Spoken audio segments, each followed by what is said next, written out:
नमस्कार मैत्रिणींनो, कृष्णिका सिंपल रेसिपीमध्ये तुमचं पुन्हा एकदा स्वागत आहे। आज आपण बनवणार आहोत मटर पनीरची भाजी। अगदी रेस्टॉरंट स्टाईल मटर पनीरची भाजी घरच्या घरी कशी बनवायची ते मी तुम्हाला सांगणार आहे आणि त्यासाठी साहित्यही खूप कमी लागणार आहे आणि खूप झटपट बनणार आहे। चला तर मग बघूया, वेळ न वाया घालवता रेस्टॉरंट स्टाईल मटर पनीरची भाजी आपण घरी कशी बनवणार आहोत आणि चवीला सुद्धा ती तितकीच अप्रतिम लागणार आहे। भाजी बनवण्यासाठी मी इथे 2 मीडियम आकाराचे कांदे घेतलेले आहे आणि ते रफली चॉप करून घेतलेले आहेत। त्याचबरोबर 2 ते 3 हिरव्या मिरच्या घेतल्या, 4 टोमॅटो घेतले आणि ते सुद्धा थोडेसे जाडसर कापून घेतलेले आहे। त्याचबरोबर 1 लसणाची गड्डी घेतलेली आहे आणि 1 इंचभर आलं घेतलेलं आहे। आता गॅसवरती आपण एक पॅन ठेवला, त्यात मी 2 छोटे चमचे तेल टाकून घेतलं आणि 1 चमचा आपण त्यात बटर टाकूया। बटर व्यवस्थित वितळलं की आपण पनीर घेतलेलं आहे ते कट करून टाकू। हे मी 250 ग्राम पनीर घेतलेलं आहे आणि ते क्यूब्समध्ये कापून घेतलेलं आहे। 2-3 मिनिटं पनीर शॅलो फ्राय करून घ्यायचं। हे बघा, अशा पद्धतीने आपलं पनीर छानपैकी फ्राय झालेलं आहे। आता हे काढून घेऊया आणि मी हे थोडंसं कोमट पाण्यात टाकणार आहे कारण पनीर फ्राय झाल्यानंतर ते थोडंसं कडक होतं, असं रबरासारखं लागतं, पण पाण्यात टाकल्याने पनीर आपलं सॉफ्ट राहतं। तर मी थोड्याशा कोमट पाण्यात ते पनीर टाकून घेतलं। आता ज्या पॅनमध्ये आपण पनीर तळून घेतलं होतं त्या पॅनमध्येच कांदा टाकून घेऊया आणि कांदा एखादा मिनिटभर व्यवस्थित परतवून घेऊया। कांदा व्यवस्थित परतला गेला एखादा मिनिटभर की त्यात आपण हिरव्या मिरच्या, आलं आणि लसूण टाकून घेऊया। हे बघा, हिरव्या मिरच्या टाकून घेतल्या मी आणि जे आलं आपण कापून ठेवलेलं होतं ना ते आलंही टाकून घेऊ आणि त्याचबरोबर लसूण सुद्धा टाकून घेऊ आणि ते सुद्धा 1 ते 2 मिनिट व्यवस्थित परतून घेऊया।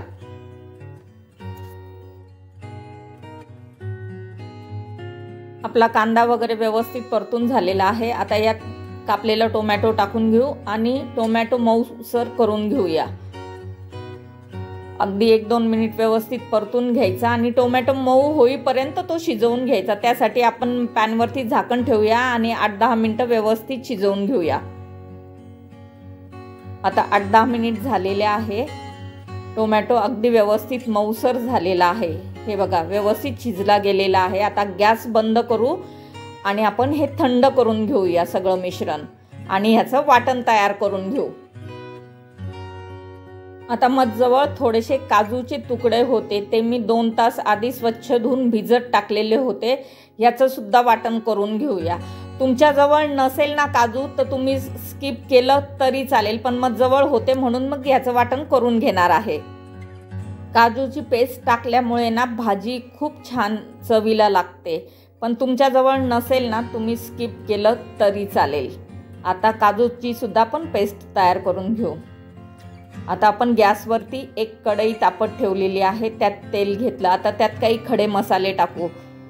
खड्या मसाल्यांमध्ये मी 1 इंच दालचिनी, 5-6 लवंगा घेतलेल्या आहेत, 3 हिरवी वेलची आणि 1 मसाला वेलची घेतलेली आहे आणि एखादा मिनिटभर परतून घेऊया। आता यात 1 चमचा जिरे टाकूया आणि जिरे व्यवस्थित तडतड झाले की त्यात आपण 1 चमचाभर लाल मिरची पावडर टाकूया। मीठ आणि मिरची तुमच्या आवडीनुसार तुम्ही कमी जास्त करू शकता। त्याचबरोबर 1 चमचा धने पावडर टाकून घेऊ। त्याचबरोबर 1 चमचा जिरे पावडर टाकून घेऊया आणि थोडी हळद टाकून घेऊया। अर्धा चमचा आपण हळद टाकून घेऊ। आता हे सर्व मसाले एखादा मिनिटभर परतून घेऊया आणि त्यात आपण जी कांदा टोमॅटोची पेस्ट करून घेतली होती ना ती टाकून घेऊया आणि अगदी 4-5 मिनिट व्यवस्थित ही पेस्ट आपण या मसाल्यांबरोबर म्हणजे पावडर मसाल्यांबरोबर पेस्ट परतून घेऊया। आपले मसाले व्यवस्थित परतले गेले, तेल छानपैकी सुटलेलं आहे, पण तुम्हाला जर असं वाटत असेल ना खाली लागतंय तर थोडंसं मिक्सरचं भांडं धुवून पाणी टाकून घ्या आणि पुन्हा एखादा मिनिटभर व्यवस्थित मसाले परतून घ्या।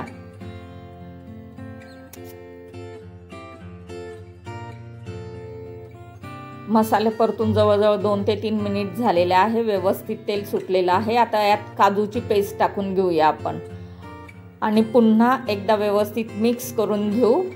आणि आता 4 ते 5 मिनिट व्यवस्थित मसाले आपण गॅसवरती शिजवून घेऊया. त्यात चवीनुसार मीठ टाकूया आणि सर्व एकत्र करून तेल सुटेपर्यंत परतून घेऊ.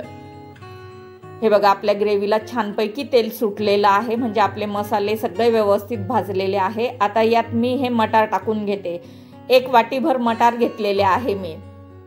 जवळजवळ हे 300 ग्राम मटार आहे. आणि हो, हे ताजे मटार आहे शेंगा सोलून मी मटार काढलेले आहे. फ्रोझन असेल तर शेवटी टाका, पण हे ताजे मटार आहे ना, म्हणून मी आधी टाकले. आणि आता यात 1 वाटीभर पाणी टाकूया आणि मटार व्यवस्थित शिजवून घेऊया अगदी 5-7 मिनिट. तुम्हाला ग्रेव्ही थोडीशी घट्ट वाटत असेल ना, तर थोडं पाणी टाकलं ना तरी चालेल, पण पाणी टाकताना गरम पाणी टाका. आपले मटार व्यवस्थित शिजले गेलेले आहे. आता यात आपण घरची दुधाची जी साय होती ना, मी 3-4 चमचे काढून ठेवलेली होती, ती टाकून घेऊया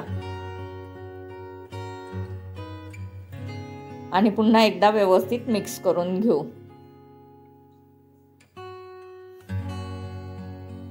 जवळजवळ आपली भाजी ठेवून 7-8 मिनिट झालेले आहे. मटार व्यवस्थित शिजले गेले, मसाले सगळे व्यवस्थित शिजले गेलेले आहेत. आता यात आपण पनीर टाकून घेऊया. पनीरमधलं मी पाणी काढून टाकलं आणि ते पनीर टाकून घेऊया. पनीर व्यवस्थित मिक्स करून देऊ. आणि आता यात 1 चमचाभर कसुरी मेथी पावडर टाकूया. ह्याने भाजीची चव खूप छान लागते. आणि 1 चमचा गरम मसाला पावडर टाकूया आणि पुन्हा एखादा मिनिटभर आपण उकळून घेऊया, म्हणजे हे मसाले सुद्धा आपल्या ग्रेव्हीमध्ये व्यवस्थित मिळाले पाहिजे.